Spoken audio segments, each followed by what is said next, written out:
Not what this is, but a reduction that can be understood by the program. So, what is this program that limits this? This is objective reality, and this is the limited portion of it that we can perceive. This program is called egoism. It's self-concern. What's in it for me? How is this going to affect me? As a result of this, the person is locked into a subjective view of all these things, only in relation to how it feels inside of the box. And at no point does it have any sense of what really exists outside of the box. So we've got a problem because every single one of our five senses works by exactly the same program. Not one of them can tell us anything about what exists outside of that program.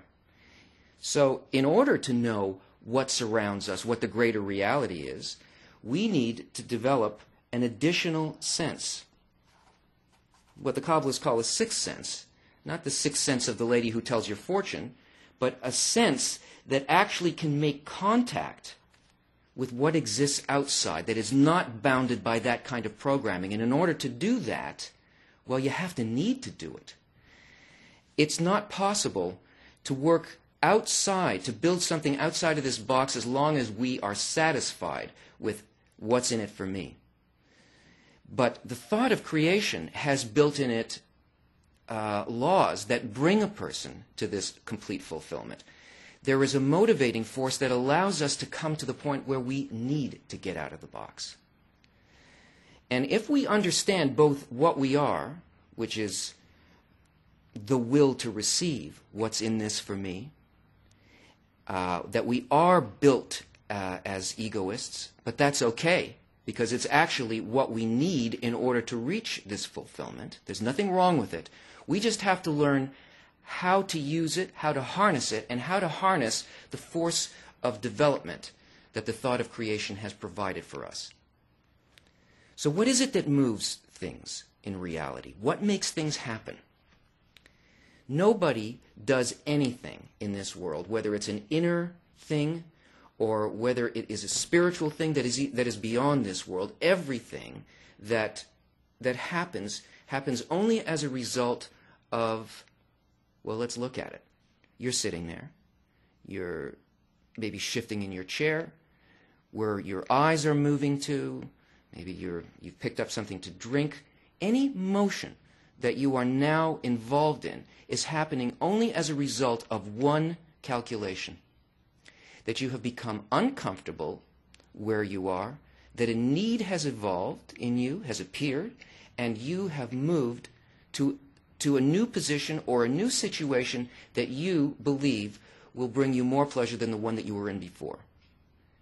This lack and the filling of pleasure and a force of desire is what motivates everything in reality. And this will eventually take a person from the corporal world, from our perceptions of the physical world, the limitations that we experience and the suffering that goes along with it.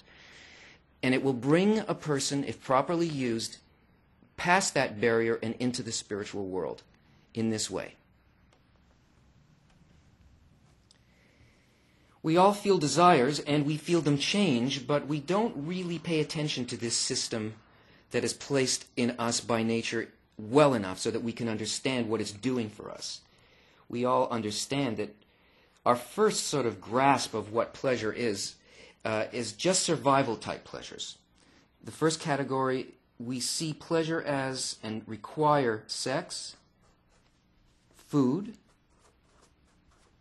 and shelter. All of our efforts, our work, what we perceive around us, the whole goal of our lives has to do with finding and getting these things. And this is a desire that we have in common with animals. It doesn't require other people. We just need this to survive. And once we have this filled, we realize that life is about much more than that, and we can't be satisfied with it. And a second category of desires appears. This is a desire for wealth. Wealth is the accumulation of the first category so that I'll never have to worry about it again. I will be able to control it. And once we fill this desire for wealth, we come to the feeling that, is that all there is? Something else grows in us. Now, notice that it's not simply that it's another desire that's growing, but it's a greater desire, one that encompasses the one before it. In other words, here we have a small desire and a small filling. And here we have a desire that is grown, and it requires a greater filling. And this one is incorporated in this one. So now, if I can't be filled by wealth, there's a new desire that arises in me, and that is a desire for power. This doesn't happen only to the individual in their lives, but it's happened to humanity as a whole throughout history. The whole scope of history has been the evolution of these desires.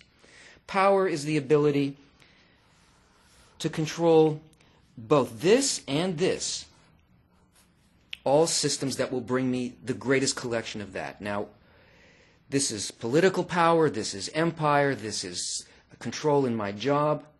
And once I have that, I can no longer be satisfied with it. I become empty. I feel a lack. And a fourth desire is placed inside of me, a greater, expanded desire for something that encompasses all of that, and that is knowledge.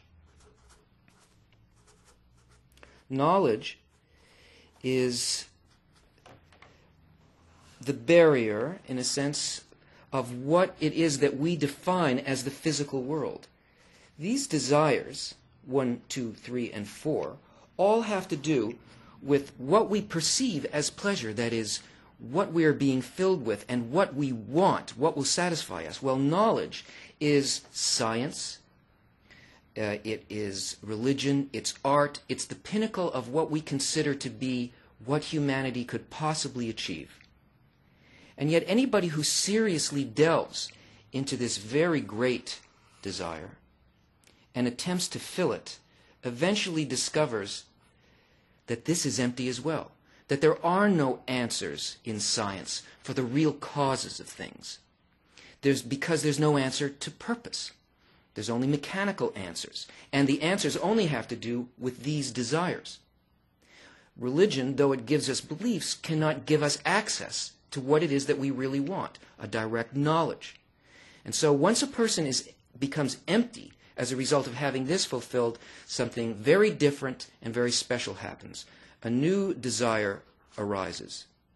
But this desire is not a desire from this world. This is a desire placed within our heart, which is the sum of all desires that we have, both for this world and for what's beyond it.